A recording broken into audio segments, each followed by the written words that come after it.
All it took was a 10-minute speech from Federal Reserve Chair Jerome Powell about how he intends to continue taking stronger steps to control inflation, and mortgage rates took off like a rocket ship headed to Mars.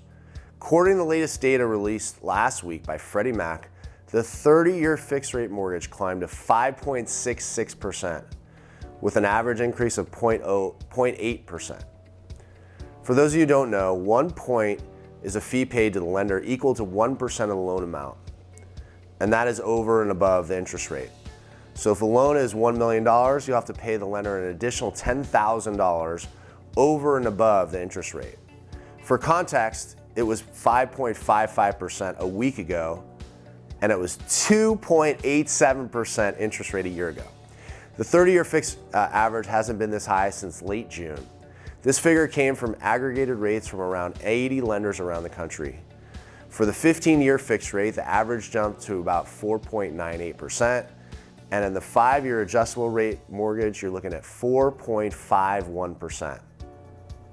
All these are expected to go even higher with the Fed's meeting coming up. We don't expect mortgage rates to stabilize until inflation gets under control, and that means inflation would have to get to the 4 or 5% range, which is still above the Fed's mandate.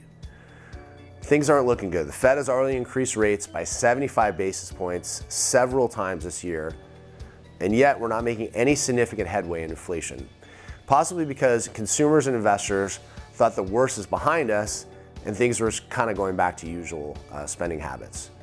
The truth is that the real effects of tightening will not roll out completely until much later, probably in the next 12 to 24 months. If people keep spending, we'll continue to clog the supply chain, and that's going to drive the prices up. We should look into the real estate industry to have a vision of what is about to happen. Generally, the real estate industry is one of the first industries to feel the effect of the tightening because they deal with loans all day.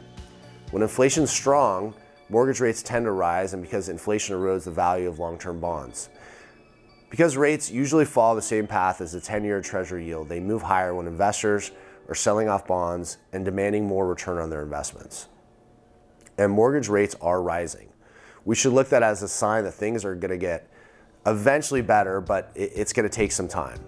And if things don't get better soon, we might run this recession much longer than what a lot of people are ready to deal with.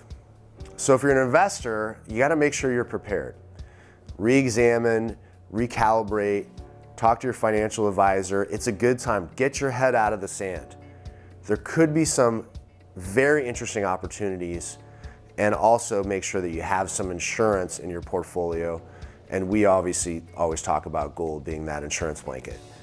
We can help you with that. If you want to get physical gold, we don't do stocks, ETFs. If you want the real thing, Noble Gold Investments can set you up with a gold IRA so you can get the tax advantages, or you can get gold directly delivered to your doorstep at any time. We can discuss all the pros and cons. Feel free to call us. Our phone number is 877-646-5347, or check us out on our website at noblegoldinvestments.com.